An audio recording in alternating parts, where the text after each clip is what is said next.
each Oh, other. let's do that. Yeah, all right. That sounds really great. Okay, so do you want to lead? Yeah. Tell me why. Tell me why self-care is important to you. Well, I'm a selfish cow, so largely... Well, it matters so much to me because I have spent so much time... Not being a selfish cow. Yeah. Yeah. Yeah, and into self-neglect. Yeah, that's self-harm, right. emotional self-harm. And I don't think we, in the rapid pace we live in today, I don't think we actually honour and value self-care enough. No. It's almost considered the... Well, selfish. That's isn't right, it? and the accessory when I get time. Yeah. And I can remember thinking that, Yeah. when I get time, I will attend to self-care. So I love that saying. The bit that gets tagged on the end instead of the first bit. The first bit that then makes everything else fall beautifully into place, which is what I find. I've got a friend who wakes up at 4 o'clock in the morning and she does 3 hours of self-care before she even starts her day. Wow. And for her, it makes all the difference between, being able to cope or not. And, wow. That's it's commitment, isn't it? That's We've been talking huge. about commitment. That's commitment a huge to self. Yeah. Wow. And I guess, with that, what some of our viewers, listeners would be saying is, who's got time for that?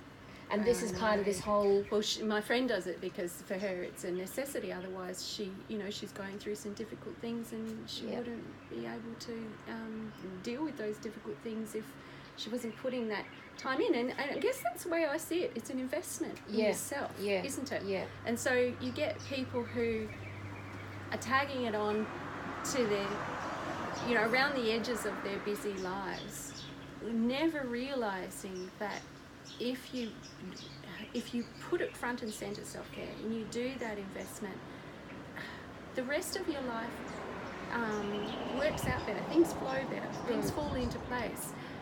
Things become more effortless for you, and there's more joy. And we know this now. Yeah, right. That's true. Right, because I'm listening to you thinking, yeah, absolutely. We know this now, but we haven't always known it. No, and that's the times when I've thought, I haven't got time for self-care.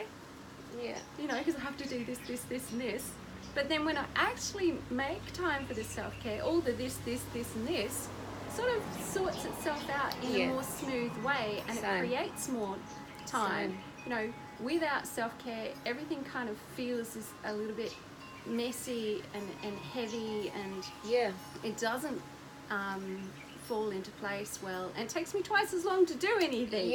I would agree. And I think one of the other interesting opportunities that you and I have in the work that we do with our clients is helping people remember that there are many different facets to self-care. And what really works and lights me up might not work. I was thinking about that too, and we all have different self-care strengths. There are certain things that come more easily and naturally to me. Yes. That and some that don't. And And that, I think that's where there's this.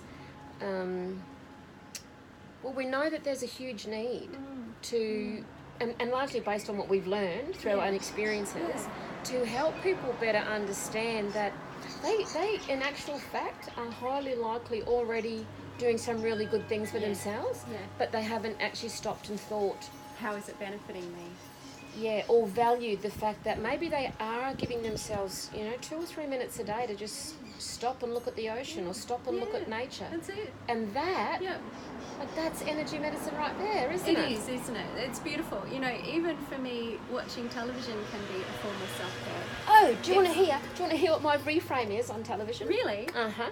Because I call it movie therapy.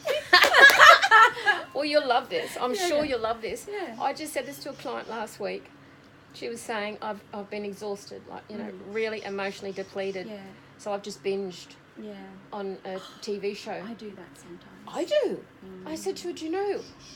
And I could feel her concern around, I know, because there's so many things that we do that are actually forms of self-care that we're framing in a really negative light. And most things that we're doing, there's pros and cons, there's good Absolutely. and bad. And we tend to always focus on the bad. We do. So I said to this gorgeous client, I actually consider watching, and I don't watch trash, I don't watch what I would call trash anyway. Yeah.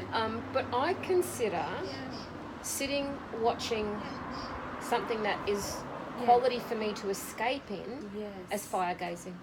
Fire gazing? Fire Tell gazing. me more.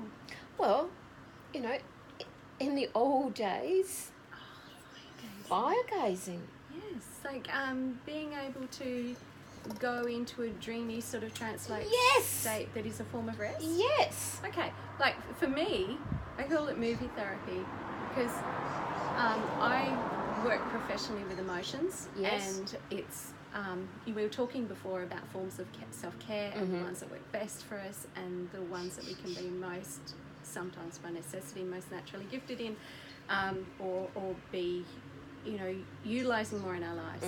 And for me, emotional self-care is a part of it, and movie therapy fits into that category. You know, sometimes I need to release stuff that has built up in me because maybe I haven't had time to process it, or maybe I have just spent, you know, 5 hours working with clients and they're all going through trauma or some kind of really intense emotion. You empathize with that.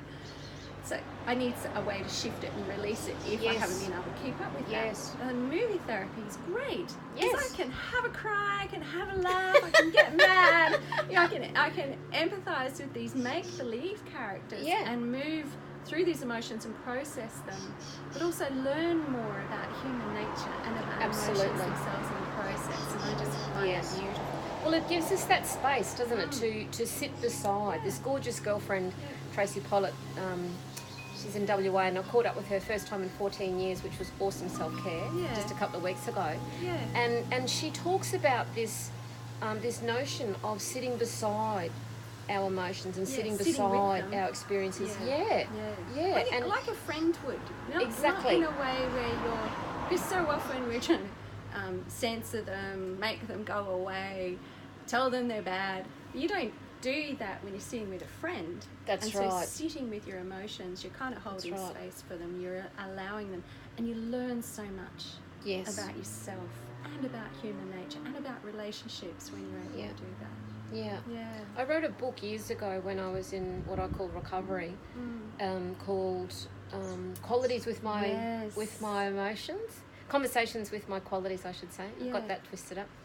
Conversations with my qualities, and it was an amazing therapeutic. So I identified 13 really strong emotions, and it was an amazing therapeutic opportunity to write to those emotions conversationally. And every now and again I go back and read and I go, gee, that's a good read. Have you done anything with it? Not really, and I need to, because I've got a couple more emotions, guilt being one of them, that I now want to write to. Oh, beautiful. So, and I've been, you know, because it's been my main theme I've been working on this year is guilt. And I was reflecting the other day about how, as much as I'm kind of doing this tango with guilt at the moment, where I'm trying to wrestle it back in its corner to some extent, it's also about love as well. I really appreciate the fact that my capacity to have or to feel guilt gives me a conscience that I might not otherwise have. You know, being able to acknowledge anxiety. If you were never afraid of anything, you'd take the most ridiculous risks in your life. If you never got angry, you'd never stand up for the things that you believe in. You know, if you never grieved, you'd never let go of things. We have to quit hating on our negative emotions, don't we? It's good stuff. So I mean, that's my passion and strength when it comes to self-care. And it's, you know, in some ways it's because I'm a very emotional being. I feel things very deeply and intensely, and it's been my strength and my weakness in life. And so to survive being that way, I've had to learn how to navigate through and understand it better. So that's my strength. What about you when it comes to self-care? I'm just thinking that's the whole nuts and bolts really of our self-care, isn't it? Is understanding where our strengths really lie. And I guess over the years, my strengths have changed. And where I'm really enjoying a deep strength presently, and for a couple of months now, is this commitment energy. It's Can really... you explain what that means? Well, it's... Oh, no, you know what? I think we need to do another session on that. Yeah, right. Because that's a big one. That's a big one. Right, so stay tuned for another session, please or it might even be something that gets talked about at the self-care seminar. We didn't even stage that. No. That was awesome. So, Bronwyn Clee here from www.bronwynclee.com. Omanisa Ross. Omanisa Ross from Aura Reading. Or you can even, my main website is omanisa.com, so that's pretty easy to find. And then there is another one called Self-Care for Me, which is more about the food side of things. Beautiful. Yeah.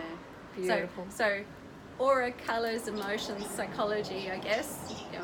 Grassroots psychology is the omanisa.com, and the other one's the naturopathy. Yeah. Beautiful. So do tune in, because we intend to do some more of these. Yeah. And we would obviously love you to come to our self-care session next Thursday. And you might, between now and then, ask yourself, what are your self-care strengths? Yeah.